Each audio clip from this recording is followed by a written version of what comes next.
क्या हेमंत सोरेन को high court से मिली बेल? रांची हाई कोर्ट ने ईडी से तलब किया कैसा जवाब? क्या खत्म हुई हेमंत सोरेन की मुसीबत?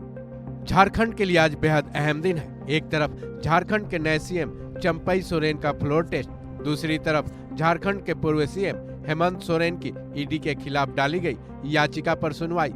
रांची हाई कोर्ट में हेमंत सोरेन की याचिका पर आज की सुनवाई पूरी हो चुकी है। सवाल यह है कि हेमंत सोरेन को रांची हाई कोर्ट से राहत मिली है या नहीं।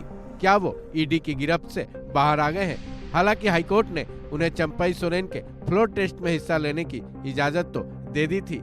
ऐसे में इधर हेमंत सोरेन फ्लोर टेस्ट में हिस्सा ले रहे थे, उधर रांची हाई कोर्ट में उनकी याचिका पर सुनवाई चल रही थी।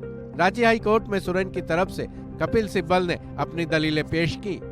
वहीं ईडी की तरफ से लॉयर ए.के. दास ने रांची हाई कोर्ट के acting chief justice S. Chandrashekhar की अध्यक्षता में 2 जजों की बेंच ने सुनवाई की। सीनियर वकील कपिल सिब्बल ने रांची हाई कोर्ट की बेंच से आग्रह किया कि सोरेन की गिरफ्तारी और पुलिस रिमांड को चुनौती देने वाली याचिका पर जल्द सुनवाई की जाए। रांची हाई कोर्ट की 2 जजों की बेंच ने सीनियर लॉयर कपिल सिब्बल के आग्रह पर अपनी सहमति जताई, जिसके बाद हाई कोर्ट ने ईडी की तरफ से सोरेन की गिरफ्तारी और रिमांड को हस्तक्षेप वाली याचिका पर सुनवाई करने की अनुमति दे दी। इतना ही नहीं, रांची हाई कोर्ट के 2 जजों की बेंच ने ईडी से 9 फरवरी तक अपना जवाब दाखिल करने का कहा। हाई कोर्ट के इस आदेश पर ईडी की तरफ से पेश हुए वकील ए.के. दास ने आग्रह किया कि नए तथ्य आने के बाद उन्हें अपना जवाब दाखिल करने के लिए 1 हफ्ते का समय दिया जाए, जिसके बाद रांची हाई कोर्ट की 2 जजों की बेंच ने इस केस की अगली सुनवाई की तारीख 12 फरवरी को तय की है। Then they seek his police remand. They get a production warrant on 20th of January, and on 20th of January they don't execute the production warrant. Why?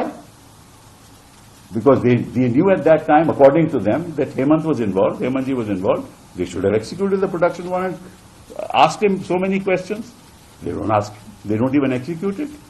Then after Hemant is arrested, they now say, all right, we filed an application for remand. Now they take him on remand on the 5th, and then we'll ask him to make a statement. And then they will tell the court, see, it is corroborated by this man's statement, who is already a criminal. This is the kind of credibility that this organization has, to try and implicate people, to destabilize government, to ensure that sitting chief ministers are made accused on the basis of fabricated evidence. This is a very sad state of affairs in this country.